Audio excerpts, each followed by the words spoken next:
नमस्कार मित्रों और मैं महाराज कुमार गुप्ता आपका अपना YouTube चैनल दक्ष म्यूजिक क्लासेस में मित्रों आपको स्वागत करते हैं। मित्रों जैसा कि आप सभी जानते हैं कि बीपीएससी टीआरई 4 का एग्जाम्स मित्रों बहुत ही जल्द होने वाला है और मित्रों उसी के मद्देनजर रखते हुए प्रीवियस ईयर का क्वेश्चन मित्रों प्रतिदिन जैसे रात्रि 8 बजे इस चैनल पर जैसे मित्रों चलाया जा रहा है।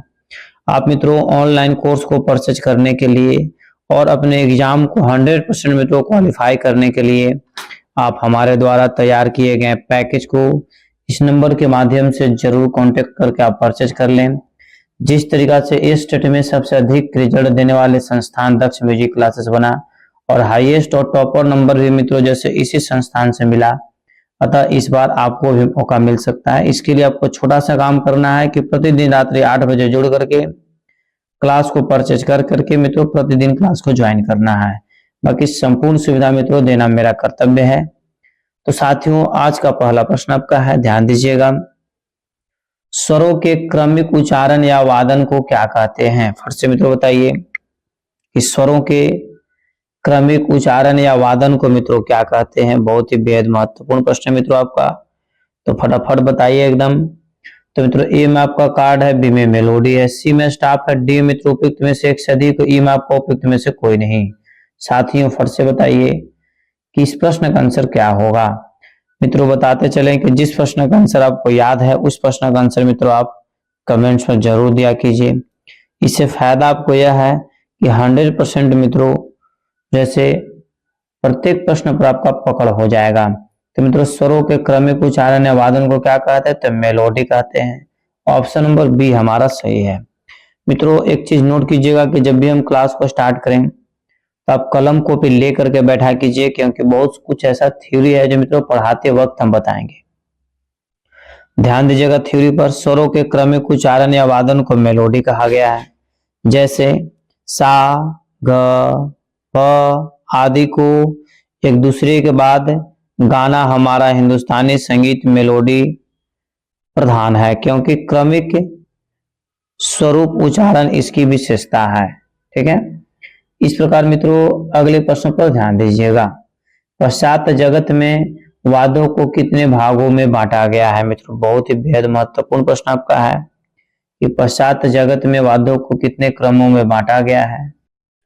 मित्रों फट से बताइए। पांचों ऑप्शन मित्रों अवेलेबल है, ध्यान दीजिएगा।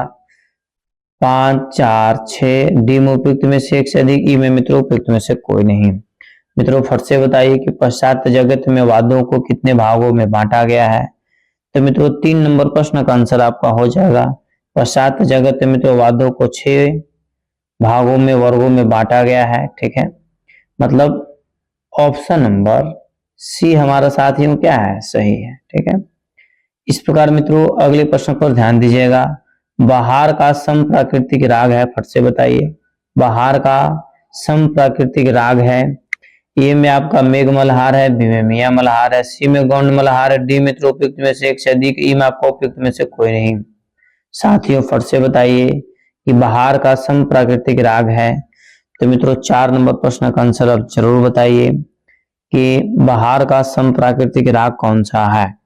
ठीक है, तो मित्रों पांचों को पांचों ऑप्शन मित्रों आपके पास अवेलेबल है, और जैसा कि हम आपको बताए हैं कि प्रीवियस ईयर क्वेश्चन ये भी हम करवाएंगे और उसी को वचन दिए देने के कारण मित्रों प्रतिदिन जैसे प्रीवियस ईयर आपको क्वेश्चन लेकर के आ रहे हैं।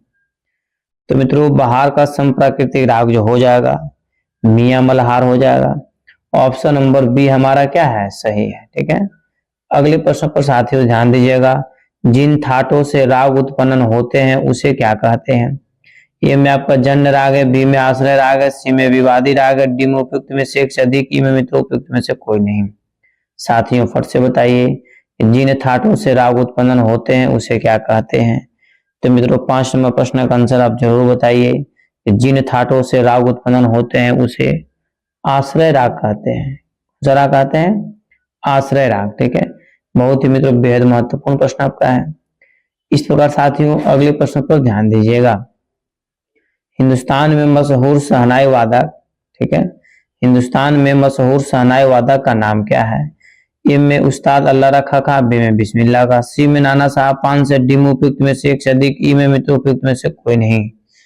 मित्रों यदि इस प्रश्न का आंसर आप नहीं देते हैं तो आपको बिहारी होने पर गर्व नहीं होना चाहिए, ठीक है, क्योंकि बिहार का मित्रों यह आन बान और शान है। तो गुजर चुके थे। तो हिंदुस्तान में मशहूर शहनाई वादक का नाम क्या है? एकदम बिस्मिल्लाह खां सही आंसर है। ऑप्शन नंबर बी हमारा मित्रों आंसर क्या है? सही है, ठीक है। अगले प्रश्न पर मित्रों केयर कीजिएगा।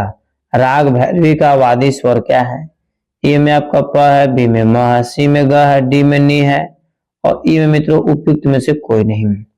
मित्रों फट से बताइए राग भैरवी का वादी स्वर क्या है? तो मित्रों बताते चले कि राग भैरवी का जो मित्रों वादी स्वर है बहुत ही बेहद महत्वपूर्ण आपका है। तो मित्रों राग भैरवी का वादी स्वर, इस प्रश्न का आंसर हो जाएगा म। क्या हो जाएगा? म कहने का मतलब मित्रों कि ऑप्शन नंबर बी हमारा क्या है? सही है, ठीक है। अगला प्रश्न साथियों ध्यान दीजिएगा, किन्हीं दो स्वरों को गाने बजाने की क्रिया को क्या कहते हैं जिसके बीच में कोई रिक्त स्थान ना रहे? कितना अच्छा प्रश्न है कि किन्हीं दो स्वरों को गाने बजाने की क्रिया को क्या कहते हैं जिसके बीच कोई रिक्त स्थान न रहे? ठीक है, कन है, मिंड है, खटका है, डी में उपयुक्त में से एक से अधिक, ई में मित्रों उपयुक्त में से कोई नहीं। साथियों फट से बताइए इस प्रश्न का आंसर क्या होगा? तो मित्रों बताते चलें कि 8 नंबर प्रश्न का आंसर आपको हो जाएगा ऑप्शन नंबर बी, मिंड आपको मित्रों आंसर सही है। जैसे ही हम प्रश्न को पढ़ते हैं आप कमेंट्स में आंसर देने के लिए मित्रों तुम खुद पढ़िए, ठीक है। गाते बजाते समय पीछे अथवा आगे के स्वर को स्पर्श मात्र करने को क्या कहते हैं? फट से बताइए कि गाते बजाते समय पीछे अथवा आगे के स्वर को स्पर्श मात्र करने को क्या कहते हैं? ए में आपका कन है, बी में मिंड है, सी में खटका है, डी में मित्रों उपयुक्त में से एक से अधिक, ई में आपका उपयुक्त में से कोई नहीं। साथियों फट से बताइए कि गाते बजाते समय पीछे अथवा आगे के स्वर को स्पर्श मात्र करने को क्या कहते हैं? तो मित्रों 9 नंबर प्रश्न का आंसर आपको कमेंट्स में जरूर देना चाहिए, ठीक है। तो मित्रों बताते चलें कि 9 नंबर प्रश्न का आंसर आपका हो जाएगा, उसे हम लोग कर्ण कहते हैं। क्या कहते हैं? कर्ण कहते हैं। मित्रों व्याख्या पर ध्यान दीजिएगा, किन्हीं दो स्वरों को इस प्रकार गाने बजाने को मिंड कहते हैं। किन्हीं दो स्वरों को इस प्रकार गाने बजाने को क्या कहते हैं? मिंड कहते हैं, जिसके बीच में कोई रिक्त स्थान न रहे, जिसके बीच में किसी भी प्रकार का रिक्त स्थान न रहे उसे गाया बजाया जाता है, उसे मित्रों हम लोग मिंड कहते हैं, ठीक है। दूसरे शब्दों में आप बता सकते हैं, इसको हम ठेठ हिंदी बता दे रहे हैं कि दूसरे शब्दों में अटूट ध्वनि में एक स्वर से दूसरे तक जाने की क्रिया को भी क्या कहते हैं? मिंड कहते हैं। मतलब ध्वनि कहीं टूटना नहीं चाहिए, लगातार रनिंग कर रहा है सो लय, रनिंग कर रहा है सो लय कर रहा है, उसी को हम क्या बोलते हैं बताइए? उसी को मित्रों जैसे मिंड बोला जाता है। परंतु अभी हम लोग मित्रों कर्ण के बारे में जानेंगे। किसके बारे में जानेंगे? कर्ण के बारे में, ठीक है। कर्ण के बारे में तो ध्यान दीजिए कि गाते बजाते समय पीछे अथवा आगे के स्वर को स्पर्श मात्र करने को कर्ण कहते हैं, ठीक है। गाते बजाते समय आगे अथवा पीछे के स्पर्श के मात्र का बोलते हैं? कर्ण बोलते हैं, ठीक है। कर्ण का अर्थ है तिनका। कर्ण का अर्थ क्या है? तिनका। स्पर्श के लिए स्वर की मात्रा का अनुमान कर्ण शब्द द्वारा सरलता से लगाया जा सकता है। मित्रों अगले प्रश्न पर ध्यान दीजिएगा। अगला प्रश्न आपका है, गंभीरता पूर्वक स्वरों के उच्चारण को क्या कहते हैं? गंभीरता पूर्वक स्वरों के उच्चारण को क्या कहते हैं? ए में आपका श्रुति है, बी में वर्ण है, सी में गमक है, डी में उपयुक्त में से एक से अधिक, ई में मित्रों उपयुक्त में से कोई नहीं। मित्रों फट से बताइए कि गंभीरता पूर्वक स्वरों के उच्चारण को क्या कहते हैं? मित्रों बहुत ही बेहद महत्वपूर्ण प्रश्न आपका है। साथियों बताते चले कि गंभीरता पूर्वक स्वरों के उच्चारण को गमक कहते हैं। ऑप्शन नंबर सी हमारा आंसर क्या है? सही है। मित्रों व्याख्या पर ध्यान दीजिएगा, ठीक है। गायन में गमक निकालने के लिए हृदय पर जोर लगाते हैं, इसीलिए गंभीरता पूर्वक स्वरों के उच्चारण को क्या कहते हैं? गमक कहते हैं। कुल गमक की संख्या कितना है? तो 15 है, 15। साथियों अगले प्रश्न पर क्लिक कीजिएगा। राग बहार किस ठाट का राग है? ए में आपका काफी है, बी में भैरवी है, सी में कल्याण है, डी में उपयुक्त में से एक से अधिक, ई में मित्रों उपयुक्त में से कोई नहीं। साथियों फट से बताइए कि राग बहार किस ठाट का राग है? मित्रों बहुत ही बेहद महत्वपूर्ण प्रश्न आपका है कि राग बहार किस ठाट का राग है। मित्रों बताते चलें कि 11 नंबर प्रश्न का आंसर आपका हो जाएगा काफी। राग बहार किस थाट का राग है? तो काफी थाट का। मित्रों ऑप्शन नंबर एपल हमारा मित्रों क्या है? सही है। ठीक है, इस प्रकार साथियों इसकी व्याख्या पर केयर कीजिएगा। ठीक है, राग बहार की रचना काफी थाट से मानी जाती है। इसके आरोह में रे और अवरोह में ध स्वर वर्जित होने के कारण इसकी जाति साडो साडो मानी जाती है। ठीक है, इस काफी की जाति क्या है? काफी थाट की जाति तो साडो साडो है। क्यों? क्योंकि आरोह में रे और अवरोह में ध स्वर वर्जित है, जिसके कारण इसकी जाति मित्रों क्या वर्णन किया गया? साडो साडो। अगले प्रश्न पर मित्रों ध्यान दीजिएगा। कौन सा राग ऋतुकालीन है? ए में आपका सावरी है, बी में बहार है, सी में वृंदावनी सारंग है, डी में उपयुक्त में से एक से अधिक, ई में उपयुक्त में से कोई नहीं। साथियों फट से बताइए कि कौन सा राग ऋतुकालीन है। तो मित्रों 12 नंबर प्रश्न का आंसर आपको कमेंट्स में जरूर देना चाहिए कि कौन सा राग मित्रों ऋतुकालीन है। तो मित्रों बताते चले कि बहार राग जो है आपका ऋतुकालीन है। ऑप्शन नंबर बी हमारा साथियों क्या है? सही है। मित्रों व्याख्या पर केयर कीजिएगा। राग बहार के गीतों में बसंत ऋतु का वर्णन मिलता है। राग बहार के गीतों में बसंत ऋतु का वर्णन मिलता है, इसलिए इसे ऋतुकालीन राग कहा गया है। तो मित्रों बहुत ही इसको आप पॉइंट को नोट जरूर क्या कीजिए, जो पॉइंट हम आपको बोलते हैं उसको मित्रों जरूर आप डेली प्रतिदिन रात्रि 8 बजे पॉइंट को नोट क्या कीजिए। फारसी भाषा का शब्द कौन सा है? और से मित्रों बताइए फारसी भाषा का शब्द कौन सा है? ख्याल है, धमार है, टप्पा है, डिम उपयुक्त में से एक से अधिक, में मित्रों उपयुक्त में से कोई नहीं। साथियों फट से बताइए कि फारसी भाषा का शब्द कौन सा है। अति मित्रों बेहद महत्वपूर्ण प्रश्न है और मित्रों सभी के सभी प्रश्न बार बार बता रहे हैं कि प्रीवियस ईयर प्रश्न का मित्रों हम आपके पास ऑब्जर्व लाए हैं। ठीक है, तो फारसी भाषा का शब्द मित्रों कौन सा है? तो मित्रों 13 नंबर प्रश्न का आंसर हो जाएगा ख्याल। ख्याल कौन सी भाषा का शब्द है? तो फारसी भाषा का मित्रों शब्द है। व्याख्या पर ध्यान दीजिएगा। ख्याल एक फारसी भाषा का शब्द है। ख्याल का शाब्दिक अर्थ है कल्पना। पूछ सकता है एग्जाम में कि ख्याल का शाब्दिक अर्थ क्या है? तो कल्पना। गीत के इस प्रकार में कल्पना के विशेष महत्व होने के कारण इसे ख्याल की संज्ञा दी गई है। नहीं। अगला प्रश्न साथियों, कहरवा ताल में कितनी मात्राएं होती है? मित्रों बहुत ही बेहद महत्वपूर्ण प्रश्न आपका है कि कहरवा ताल में कितनी मात्राएं होती है। 8 है, 6 है, 7 है, डी मित्रों उपयुक्त में से एक से अधिक, ई में आपका उपयुक्त में से कोई नहीं। साथियों फट से बताइए कि कहरवा ताल में कितनी मात्राएं होती है। तो मित्रों 14 नंबर प्रश्न का आंसर आपका हो जाएगा कहरवा ताल में मित्रों कुल 8 मात्रा होती है। ऑप्शन नंबर एपल हमारा क्या है? सही है। नहीं मित्रों व्याख्या पर ध्यान दीजिएगा। ताल कहरवा 8 मात्रा में तालबद्ध होती है। इसमें 4 विभाग 2-2 मात्रा के होते हैं। इसमें 4 विभाग 2-2 मात्रा के होते हैं, जिसमें 1, 3, 7 पर खाली और 5 पर खाली होती है। ठीक है मित्रों, आपको नोट करते हुए चलना है। अगले प्रश्न पर मित्रों ध्यान दीजिएगा। राग शुद्ध छायनौट किस जाति का राग है? ए में आपका संपूर्ण संपूर्ण, बी में मित्रों साडो ऑडो और सी में मित्रों आपका ऑडो संपूर्ण और डी में उपयुक्त में से एक से अधिक, ई में मित्रों उपयुक्त में से कोई नहीं। साथियों फट से बताइए कि राग शुद्ध छायनौट किस जाति का राग है। तो मित्रों बताते चलें कि 15 नंबर प्रश्न का आंसर आपको कमेंट्स में जरूर देना चाहिए, क्योंकि मित्रों बहुत ही महत्वपूर्ण प्रश्न आपका है कि राग शुद्ध छायनौट किस जाति का राग है। तो मित्रों इस प्रश्न का आंसर आपका हो जाएगा ऑप्शन नंबर एपल हमारा क्या है? सही है, संपूर्ण संपूर्ण। ठीक है, तो मित्रों संपूर्ण क्योंकि संपूर्ण संपूर्ण मित्रों 7-7 स्वरों का वर्णन होता है। ठीक है, इस प्रकार मित्रों इसके व्याख्या पर ध्यान दीजिए। राग छानौट की उत्पत्ति कल्याण थाट से मानी गई है। पूछ सकता है एग्जाम में है कि राग छानौट की उत्पत्ति किस थाट से मानी गई? तो कल्याण थाट से मानी गई है। इसमें दोनों मध्यम में प्रयोग किए जाते हैं और ठीक है आरोह और अवरोह दोनों में ही होते हैं। ठीक है, स्वरों का प्रयोग होने के कारण इसकी जाति संपूर्ण संपूर्ण मानी जाती है, क्योंकि 7-7 स्वरों का प्रयोग होती है, जिसके कारण इसे संपूर्ण संपूर्ण जाति मानी गई है। अगला प्रश्न साथियों, पंडित ओमकार नाथ ठाकुर किस घराने के हैं? ठीक है, आगरा घराने, ग्वालियर घराने, दिल्ली घराना, डी में उपयुक्त में से एक से अधिक, ई में मित्रों उपयुक्त में से कोई नहीं।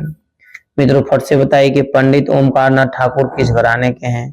तो मित्रों 16 नंबर प्रश्न का आंसर आपको कमेंट्स में जरूर देना चाहिए, क्योंकि मित्रों बहुत ही बेहद महत्वपूर्ण है और सबसे प्राचीन घराना भी है।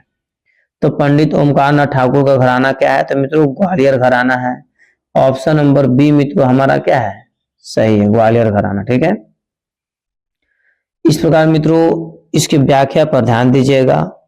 पंडित ओमकार नाथ ठाकुर भारत के शिक्षा शास्त्री शास्त्री एवं संगीत एवं हिंदुस्तानी संगीतकार थे। नहीं, इस प्रकार मित्रों अगले प्रश्न पर केयर कीजिएगा। अगला प्रश्न आपका है, एक थाट से दूसरे थाट में प्रवेश करने वाले राग को क्या कहते हैं? अब बताइए, प्रश्न का यदि आंसर नहीं देते हैं तो कितना दुख होगा। एक थाट से दूसरे थाट में प्रवेश होने वाले राग को क्या कहते हैं? उत्तर राग, पूर्व राग दरबारी, अर्ध राग, उपयुक्त में से एक से अधिक है। ई में मित्रों उपयुक्त में से कोई नहीं। ठीक है मित्रों, बहुत ही बेहद महत्वपूर्ण प्रश्न है और आपको प्रीवियस ईयर मित्रों पूछा हुआ प्रश्न है। और बार बार मित्रों हम बता रहे हैं आपको कि अभी हम प्रत्येक दिन प्रीवियस ईयर का ही क्लास लेंगे, ताकि आपको यह पता चल सके कि किस लेवल में जैसे एग्जाम में पूछे जाते हैं और किस लेवल तक हमको तैयारी करने की जरूरत है। तो मित्रों इसका आंसर हो जाएगा उपयुक्त में से कोई नहीं। आखिर मित्रों इसका आंसर क्या होना चाहिए? ध्यान दीजिएगा, बताते हैं, आप नोट कीजिएगा। वे राग जो एक थाट से दूसरे थाट में प्रवेश करते हैं उसे परमेल प्रवेशक राग कहते हैं। क्या कहते हैं? परमेल प्रवेशक राग, परमेल प्रवेशक राग कहते हैं। ठीक है, तो मित्रों आपको याद रखना है। ठीक है, जैसे राग मुल्तानी, जयजवंती आदि यह सब जो है मित्रों ध्यान दीजिएगा परमेल प्रवेशक राग के अंतर्गत मित्रों आते हैं। इस प्रकार अगले प्रश्न पर ध्यान दीजिएगा। अगला प्रश्न आपका है, कौन कौन सा ग्रंथ उत्तरी और दक्षिणी संगीत का आधार ग्रंथ माना गया है? ए में आपका संगीत राज, बी में संगीत परिजात, सी मित्रों संगीत रत्नाकर, डी में उपयुक्त में से एक से अधिक, ई में आपका उपयुक्त में से कोई नहीं। साथियों फट से बताइए कि कौन कौन सा ग्रंथ उत्तरी और दक्षिणी संगीत का आधार ग्रंथ माना गया है। तो मित्रों 18 नंबर प्रश्न का आंसर आप कमेंट्स में जरूर बताइए। तो मित्रों बताते चलें कि मित्रों एक ही ऐसा ग्रंथ है जो मित्रों उत्तरी और दक्षिणी संगीत का मित्रों आधार ग्रंथ माना गया है। उस ग्रंथ का नाम है संगीत रत्नाकर। ठीक है मित्रों, ऑप्शन नंबर सी हमारा क्या है? सही है। ठीक है, अब मित्रों इसकी व्याख्या पर ध्यान दीजिएगा, बहुत ही बेहद महत्वपूर्ण प्रश्न है। संगीत रत्नाकर की जो मित्रों रचना हुई थी 13वीं शताब्दी में हुई थी। कौन शताब्दी में? 13वीं शताब्दी में।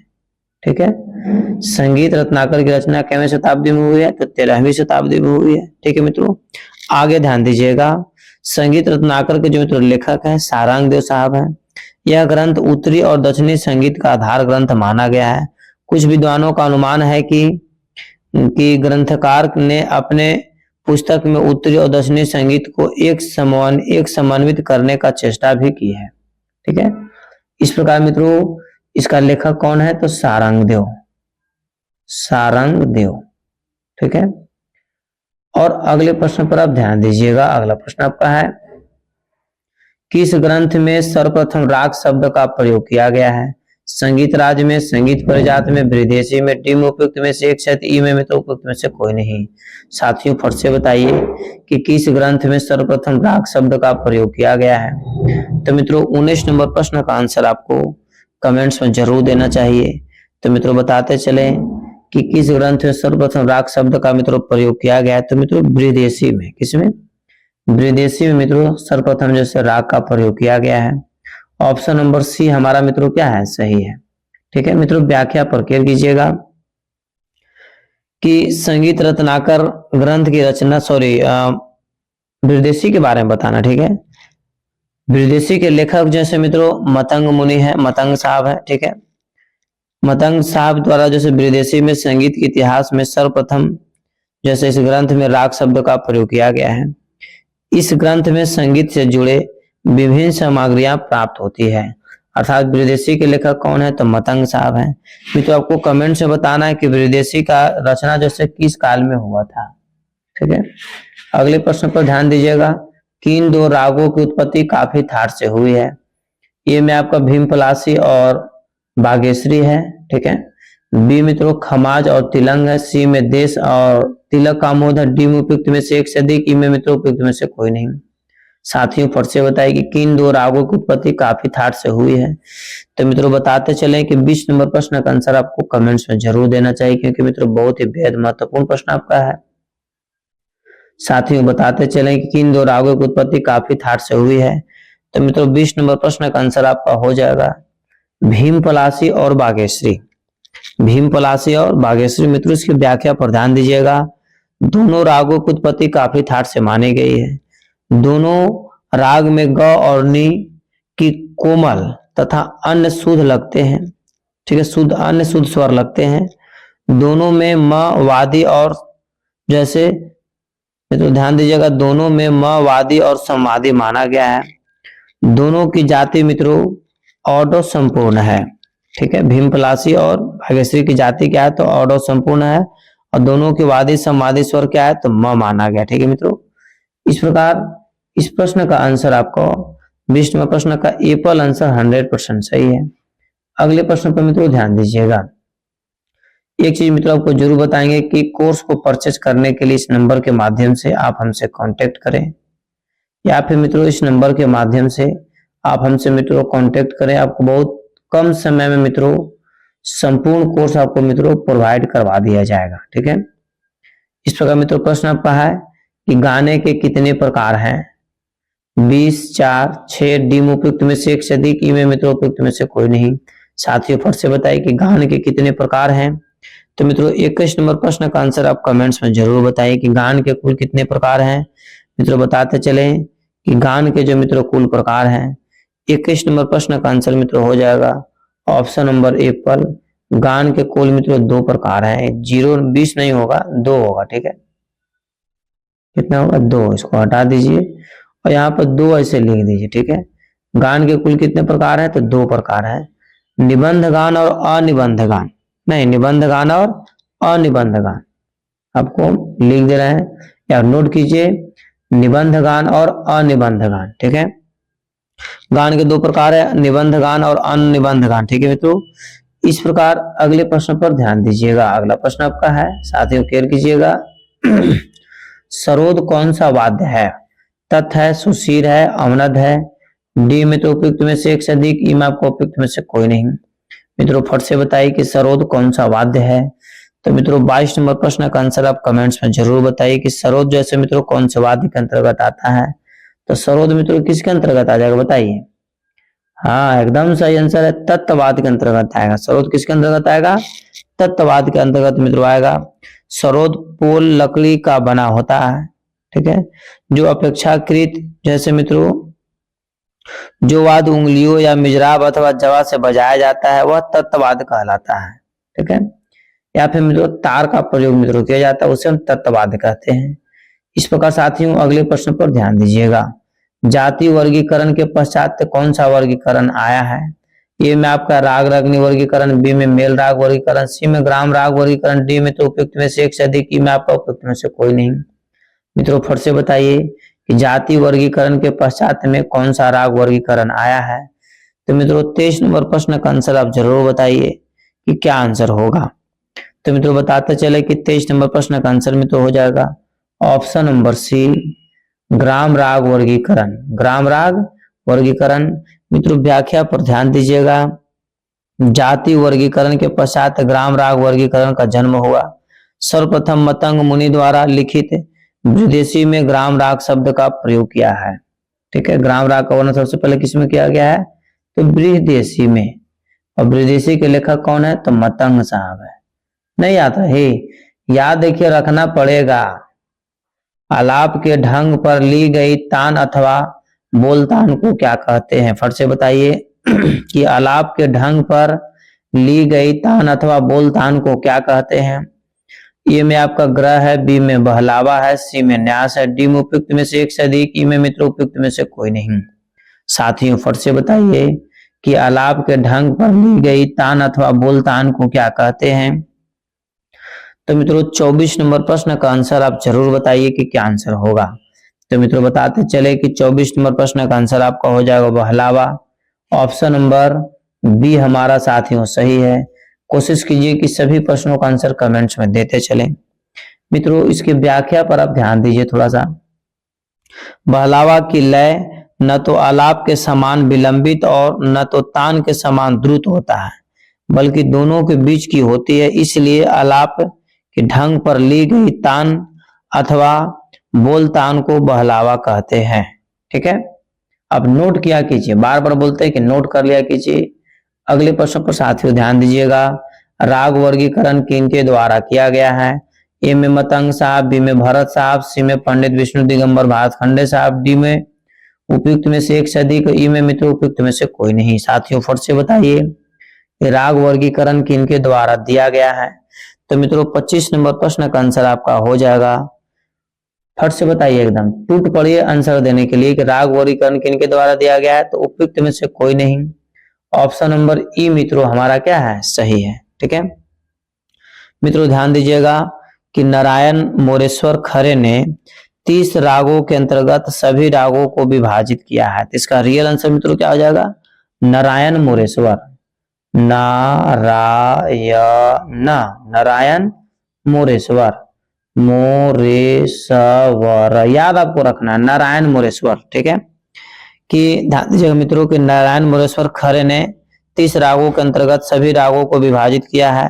समस्त रागों का सूक्ष्म निरीक्षण करने के पश्चात उन्होंने 30 स्वर समुदाय चुने हैं, जैसे ग म रेसा अथवा कोमल में ग म सा। कुल मित्रों 30 माने गए हैं नारायण मोरेश्वर साहब के द्वारा। इस प्रकार साथियों अगले प्रश्न पर क्लियर कीजिएगा। अगला प्रश्न आपका है कि दादरा ताल में कितनी मात्राएं होती है? 4 है, 6 है, 7 है, डी मित्रों उपयुक्त में से एक से अधिक, ई में आपका उपयुक्त में से कोई नहीं। साथियों फट से बताइए कि दादरा ताल में कितनी मात्राएं होती है। तो मित्रों फटाफट कमेंट्स आंसर दीजिए कि दादरा ताल में कुल कितनी मात्राएं होती है। तो मित्रों 26 नंबर प्रश्न का आंसर आपका हो जाएगा। दादरा ताल में मित्रों कुल 6 मात्रा होती है। ऑप्शन नंबर बी हमारा मित्रों आंसर क्या है? सही है। ठीक है, दादरा ताल में कितनी मात्राएं होती है? तो कुल 6 मात्रा होती है। अगले प्रश्न पर मित्रों ध्यान दीजिएगा। उत्तम वाग्यकर का गुण किस ग्रंथकार ने बताए हैं? फट से मित्रों बताइए, उत्तम वाग्यकर का गुण किस ग्रंथकार ने बताए हैं? मतंग साहब, भरत साहब, पंडित विष्णु दिगंबर भातखंडे साहब, डी में मित्रों उपयुक्त में से एक से अधिक, ई में आपका उपयुक्त में से कोई नहीं। साथियों फट से बताइए कि उत्तम वाग्यकर के गुण किस ग्रंथकार ने बताए हैं। तो मित्रों 27 नंबर प्रश्न का आंसर आप कमेंट्स में जरूर बताइए, क्योंकि मित्रों अति महत्वपूर्ण प्रश्न है और मित्रों एग्जाम में पूछा हुआ प्रश्न है। ठीक है, तो मित्रों बताते चलें कि उत्तम वाग्यकर के गुण किस ग्रंथकार ने बताए हैं। तो मित्रों इस प्रश्न का आंसर हो जाएगा उपयुक्त में से कोई नहीं। आखिर इसका रियल आंसर मित्रों क्या होगा, इस पर हम लोग जोर डालेंगे। तो मित्रों उत्तम वाग्यकर का मित्रों जैसे वर्णन जो किए हैं पंडित सारंग देव साहब किए हैं। पंडित सारंग देव, ठीक है, कौन किए हैं? पंडित सारंग देव साहब मित्रों किए हैं। ध्यान दीजिएगा पंडित सारंग देव ने अपने ग्रंथ संगीत रत्नाकर में उत्तम वाग्यकर के कुल 28 गुण बताए हैं। कितने गुण बताए हैं? 28 गुण। ठीक है, इस प्रकार मित्रों ई नंबर आंसर हमारा क्या है? सही है। नहीं, अगला प्रश्न साथियों ध्यान दीजिएगा कि जो व्यक्ति गुरु से प्राप्त शिक्षा में अपनी शिक्षा अथवा अभ्यास द्वारा कुछ नई बातें जोड़ता है वह क्या कहलाता है? मित्रों बताते चलें कि ए में आपका गायक है, बी में नायक है, सी में गीत है, डी मित्रों उपयुक्त में से एक से अधिक, ई में आपको उपयुक्त में से कोई नहीं। साथियों फट से बताइए कि जो व्यक्ति अपने गुरु से प्राप्त शिक्षा में अपनी शिक्षा अथवा अभ्यास द्वारा कुछ नई बातें जोड़ता है वह क्या कहलाता है? तो मित्रों बताते चले कि 28 नंबर प्रश्न का आंसर हो जाएगा, उसे हम गायक कहते हैं। ऑप्शन नंबर एप्पल हमारा मित्रों क्या है? सही है। ठीक है, ध्यान दीजिएगा मित्रों जो व्यक्ति गुरु से प्राप्त शिक्षा, नोट कीजिए, जो व्यक्ति गुरु से प्राप्त शिक्षा में अपनी शिक्षा अथवा अभ्यास द्वारा कुछ नई बातें जोड़ता है वह गायक कहलाता है। गायक को क्रियात्मक संगीत में निपुण होना आवश्यक है। गायक को क्रियात्मक संगीत में मतलब गाने में, ठीक है, निपुण होना आवश्यक है, क्योंकि वह अपनी प्रतिभा से चमत्कार और सौंदर्य द्वारा गायन को अधिकाधिक मनोरंजक बनाता है। मित्रों अगले प्रश्न पर ध्यान दीजिएगा। अगला प्रश्न आपका है, जिसे संगीत तथा शास्त्र का ज्ञान होता है उसे क्या कहते हैं? ए में मित्रों आपका गायक है, बी में नायक है, सी में गीत है, डी में उपयुक्त में से एक से अधिक, ई में मित्रों उपयुक्त में से कोई नहीं। साथियों फट से बताइए कि जिसे संगीत तथा शास्त्र का ज्ञान होता है उसे क्या कहते हैं। मित्रों बताते चले कि 29 नंबर प्रश्न का आंसर आपका हो जाएगा ऑप्शन नंबर बी, उसे मित्रों नायक कहते हैं। क्या कहते हैं? नायक कहते हैं। मित्रों ध्यान दीजिएगा व्याख्या पर। नायक के दो अर्थ होते हैं। पहला अर्थ है कि व्यक्ति जो संगीत में नई नई रचनाएं रचा करता है वह नायक कहलाता है। दूसरे शब्दों मित्रों हम कह सकते हैं कि ऐसा व्यक्ति को जो संगीत तथा शास्त्र दोनों का ज्ञान होता है, ठीक है, और सफल दोनों में मित्रों जैसे सफल दोनों में जो ऐसे प्राप्त नहीं कर सकता है उसे भी हम नायक की संज्ञा देते हैं। इस प्रकार साथियों अगले प्रश्न पर ध्यान दीजिएगा। डमरू कौन सा वाद्य है? बताइए। शंकर भगवान वाला डमरू नहीं, डमरू कौन सा वाद्य है? ए में आपका तत् है, बी में सुशीर है, डी में आपका अवनद है, सॉरी सी में अवनद है, डी में उपयुक्त में से एक से अधिक, ई में मित्र उपयुक्त में से कोई नहीं। साथियों फट से बताइए कि डमरू कौन से वाद्य के अंतर्गत आएगा। तो मित्रों बताते चले कि 30 नंबर प्रश्न का आंसर मित्रों हो जाएगा डमरू। मित्रों फट से बताइए कि कौन से वाद्य के अंतर्गत आएगा। तो मित्रों बताते चले कि डमरू जो है मित्रों ध्यान दीजिएगा, डमरू जैसे मित्रों तत् श्रेणी के अंतर्गत आएगा। किसके अंतर्गत आएगा? एक्सेप्शन में, ठीक है। डमरू जैसे किसके अंतर्गत आएगा? तत् के अंतर्गत आएगा। तत् की श्रेणी में वह वाद्य आते हैं, ठीक है मित्रों, जो चमड़े से मढ़े हुए, ठीक है, तालबद्ध होते हैं, ठीक है। डमरू को डुग्गी भी कहा जाता है। डमरू नहीं पूछ कर क्या दे देगा? डुग्गी। जो सोमपपड़िया पड़ा है कबाड़ा वाला नहीं बजाता है, भोले बाबा का देख जटा अब मोर मन हो गयो लटापटा, ठीक है। तो ध्यान दीजिएगा, कहने का मतलब है कि डुग्गी को, डमरू को डुग्गी भी मित्रों कहा जाता है, ठीक है। डमरू महादेव के अत्यंत प्रिय वाद्य है। मैं बताया ना, डमरू जो है से महादेव मतलब शंकर भगवान का, ठीक है, अत्यंत जो है से प्रिय वाद्य है। इसीलिए हम आपको छोटा सा एक मंत्र दिए कि भोले बाबा का देख जटा अब मोर मन हो गयो लटापटा। अगला प्रश्न साथियों ध्यान दीजिएगा। राग तरंगिणी ग्रंथ का रचना किस काल की शताब्दी में हुई है? फट से मित्रों तो राग तरंगिणी ग्रंथ की रचना काल मित्रों जैसे किस शताब्दी में हुई है? 16वीं शताब्दी, 15वीं शताब्दी, 17वीं शताब्दी, डी में मित्रों उपयुक्त में से एक से अधिक, ई में आपका उपयुक्त में से कोई नहीं। मित्रों फट से बताइए कि राग तरंगिणी ग्रंथ की रचना मित्रों किस शताब्दी में हुई है। तो मित्रों बताते चले कि 31 नंबर प्रश्न का आंसर आपका हो जाएगा मित्रों 15वीं शताब्दी। ऑप्शन नंबर बी हमारा मित्रों क्या है? सही है, ठीक है। मित्रों ध्यान दीजिएगा, सर्वप्रथम लोचनकृत पुरस्कृत राग तरंगिणी ग्रंथ के रूप में मित्रों प्रचलित है। इसे 15वीं शताब्दी के पूर्वार्ध मित्रों जैसे रचना की गई है। अर्थात कहने का मतलब है कि राग तरंगिणी की रचना किस शताब्दी में हुई? तो 15वीं शताब्दी में। और किसने किया? तो मित्रों आपको क्या लिखना है? लोचन साहब। राग तरंगिणी के लेखक कौन है? तो लोचन साहब नहीं। इस प्रकार साथियों अगले प्रश्न पर ध्यान दीजिएगा। आधुनिक ठाट वर्गीकरण किस ग्रंथ का है? मित्रों बहुत ही बेहद महत्वपूर्ण प्रश्न आपका है कि आधुनिक ठाट वर्गीकरण किस ग्रंथ का है। ए में आपका संगीत राज है, बी में संगीत परिजात है, सी में संगीत रत्नाकर, डी में उपयुक्त में से एक से अधिक, ई में मित्रों उपयुक्त में से कोई नहीं। साथियों फट से बताइए कि आधुनिक ठाट वर्गीकरण किस ग्रंथ का है। मित्रों बताते चले कि 32 नंबर प्रश्न का आंसर आपका हो जाएगा ऑप्शन नंबर ए, उपयुक्त में से कोई नहीं। तो आखिर मित्रों इसका आंसर क्या होगा, इस पर हम लोग को जानना अति आवश्यक है नहीं कि आधुनिक ठाट वर्गीकरण किस ग्रंथ का है। मित्रों बताते चले कि आधुनिक ठाट वर्गीकरण जैसे मित्रों ध्यान दीजिएगा, आधुनिक ठाट वर्गीकरण का बीजारोपण पंडित लोचन साहब द्वारा कृत राग तरंगिणी में किया गया। किसमें किया गया है? राग तरंगिणी। राग तरंगिणी, ठीक है, राग तरंगिणी यहां लिख देते हैं राग तरंगिणी, ठीक है, राग तरंगिणी, ठीक है मित्रों। अब नोट भी कर लिया कीजिए। इस प्रकार मित्रों ये आंसर हमारा क्या है? सही है नहीं। इस प्रकार साथियों अगले प्रश्न पर ध्यान दीजिएगा। अगला प्रश्न आपका है श्री राग का थाट क्या है? काफी है, पूर्वी है, भैरव है, डी में उपयुक्त में से एक से अधिक, ई में मित्रों उपयुक्त में से कोई नहीं। फट से मित्रों बताइए श्री राग का थाट क्या है? तो मित्रों 33 नंबर प्रश्न का आंसर आपका हो जाएगा ऑप्शन नंबर बी। सीरी राग का थाट मित्रों पूर्वी है, मतलब ऑप्शन नंबर बी मित्रों हमारा क्या है, सही है। ठीक है मित्रों, ध्यान दीजिएगा इसकी व्याख्या पर कि सीरी को पूर्व थाट से उत्पन्न माना गया है। इसमें रे ध स्वर कोमल तथा मध्यम तीव्र लगता है। यह एक प्राचीन राग है। साथियों अगले प्रश्न पर ध्यान दीजिएगा। अगला प्रश्न आपका है, किस गीत को अंत में द्रुत अथवा कहरवा ताल में गाते हैं। ठीक है, किस गीत को अंत में द्रुत अथवा कहरवा ताल मित्रों गाते हैं। मित्रों बताते चलें कि ख्याल, धमार, ठुमरी, डिम उपयुक्त में से एक से अधिक, ई में मित्रों उपयुक्त में से कोई नहीं। साथियों बताते चले कि किस गीत को अंत में द्रुत कहरवा ताल मित्रों गाते हैं। तो मित्रों 34 नंबर प्रश्न का आंसर आपको हो जाएगा option number C, thumri answer मित्रों आपका सही है। मित्रों व्याख्या पर ध्यान दीजिएगा। जिन राग में टप्पा गाया जाता है प्राय, ठीक है, उनमें ही ठुमरी गाई जाती है। बहुत ही महत्वपूर्ण नोट, इसको आप नोट कर लीजिए कि जिन राग में टप्पा गाया जाता है प्राय उनमें ही ठुमरी गाई जाती है।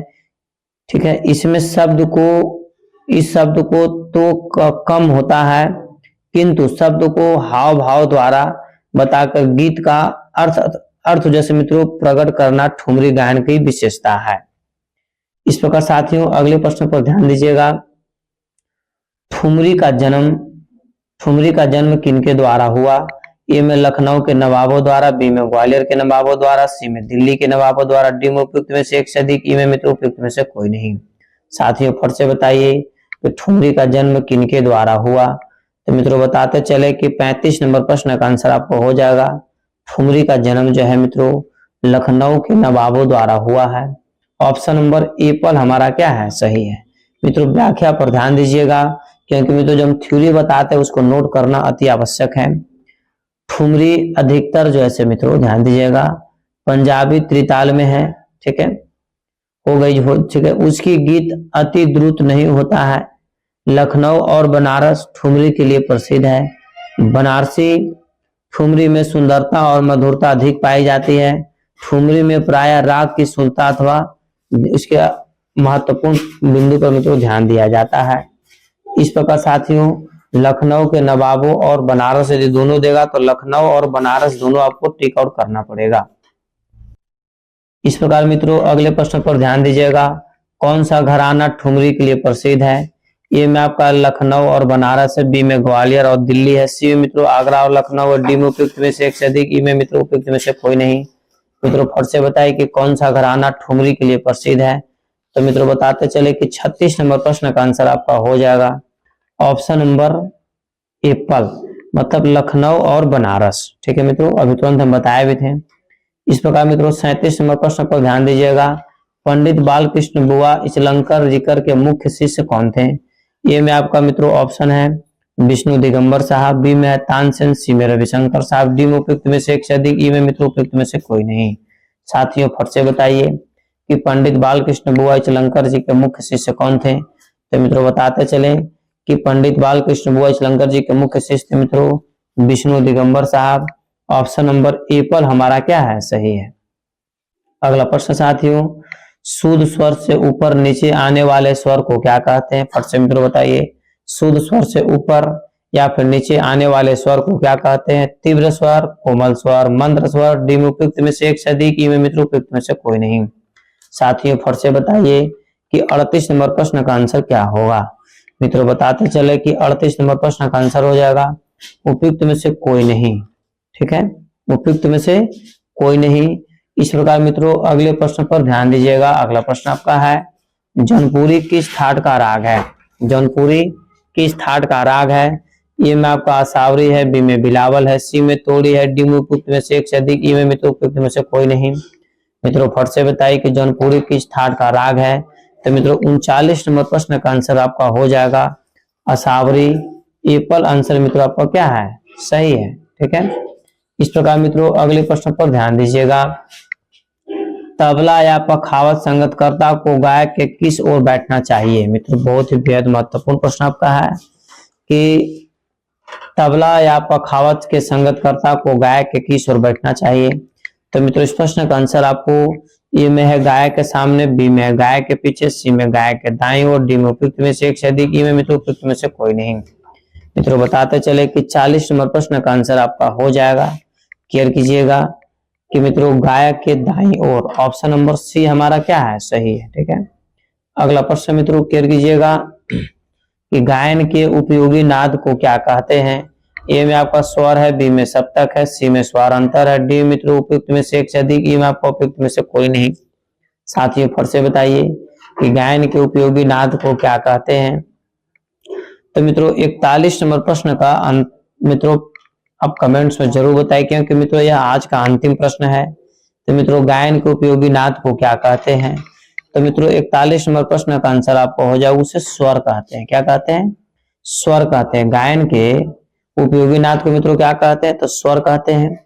मित्रों ध्यान दीजिएगा कि यदि आप मित्रों बीपीएससी क्वालिफाई होना चाहते हैं, स्टेट क्वालिफाई होना चाहते हैं, डीएसएसबी मित्रों क्वालिफाई होना चाहते हैं, नेट केवीएस, तो मित्रों आप इस नंबर के माध्यम से आप हमसे कांटेक्ट करें।